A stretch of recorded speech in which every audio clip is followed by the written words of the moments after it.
I'm a little disappointed. We wanted to get him up out of there. I hurt my right hand. I want to say either the second or the third round, but we still had to work it at the end of the day. We warriors, we gladiators. We had to keep pushing. He couldn't get past my jab. He couldn't deal with my hand speed. He couldn't deal with my boxing ability. Whenever he wanted to get close, we'll smother him. We'll tie him up, reset, get back to the middle of the ring. Body shots bother you?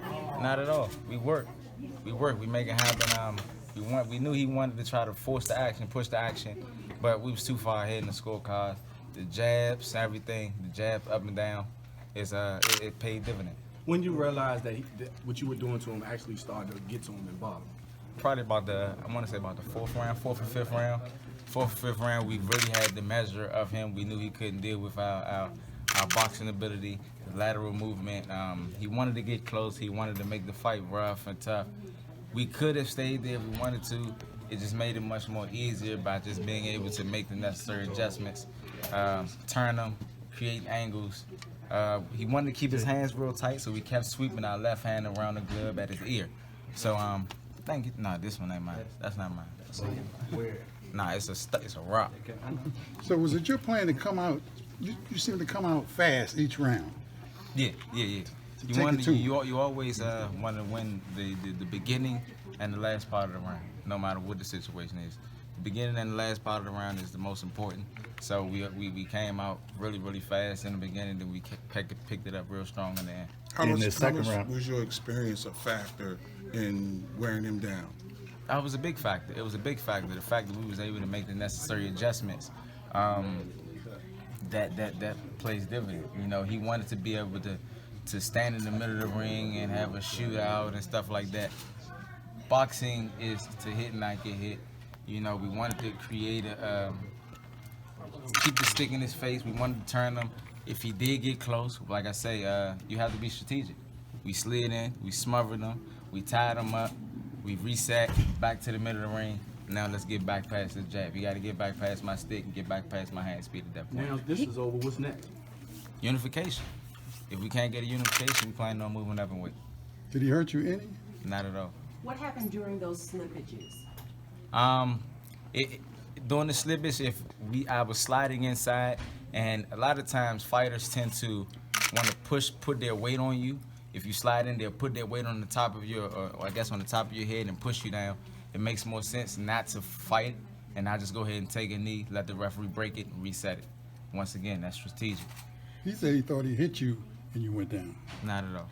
I noticed that he tried to corner you a lot on the ring, and you were working to kind of get out of that corner. So what was that strategy that you were using to make sure to stay from out of the corner? Because he was. I mean, like I say, if he couldn't do anything in the middle of the ring, he couldn't get past my boxing ability, the jabs, my hand speed. It was offsetting him tremendously. He couldn't get past it. He kept wanting to stutter whenever I did put the jab in his face, 2 or 3 jabs. He couldn't get past it. Like I said, I hurt my jab hand in the third one. I want to say the third or maybe the fourth round. We still had to use it anyway. He couldn't get past it. We had to make it happen, up and down with the stick, and then we made the necessary adjustments on top of that. What was the adjustment that you actually made around the 4th, 5th round? Because it seemed like you were fighting lower, and he was having trouble following you around. Yeah, you're absolutely correct. We wanted to change the dynamics of our body positioning when we were fighting, based upon the fact that it's about physics.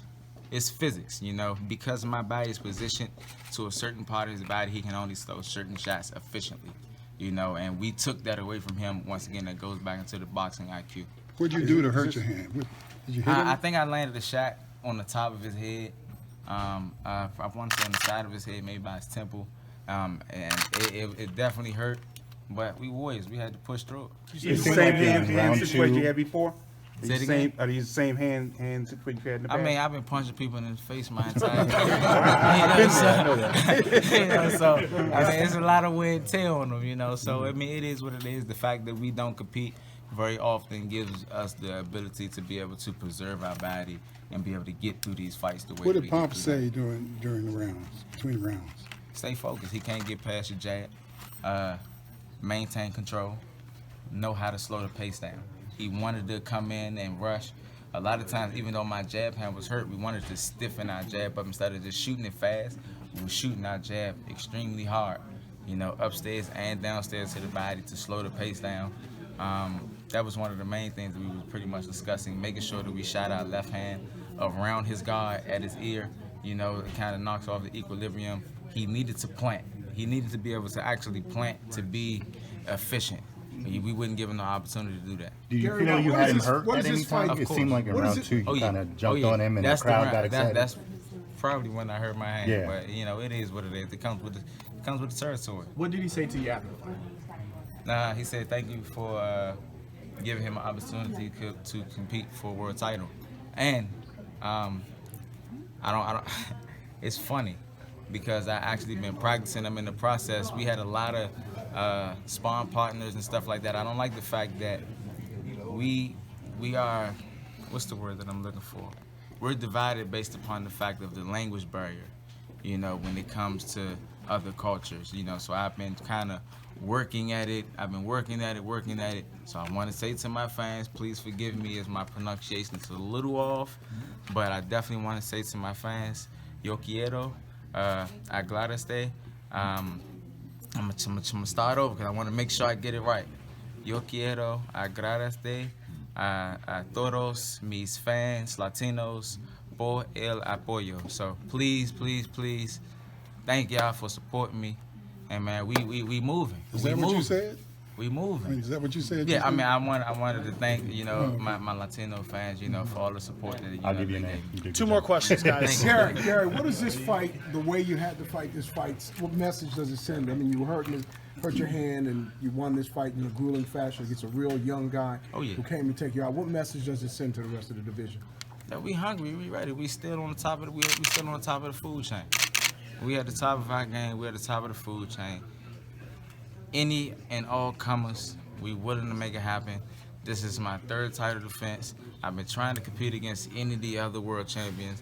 They haven't been in the rush to step in the ring with me. I have to take my hat off to Joseph Diaz because he's a young fighter, and as a world champion, I wouldn't want anything less than a worthy opponent. You know, he was an opponent that was willing to come in there, give it 110%, push himself to his limits. You know, he fell short, but God willing, if he keep pushing, he'll probably end up being a world champion. Last question. Now, what was the biggest factor here in this fight? Was it the jab to the body or the constant attack to the body, or was it your movement? I mean, it was a little bit of both. And, you know, it was a lot of factors. You know, it was the lateral movement, it was the hand speed, it was the jabs, it was the fact that whenever he did get close enough to do anything efficient, we would slide in, we would smother, we would tie him up, we would get back to the center of the ring, the referee would have to break us. Everything was strategic. Once again, in boxing is intellect manifested on the physical form. In most cases, the more intelligent person should win. That's what happened tonight. Thank you, guys. Have a good night. Appreciate it.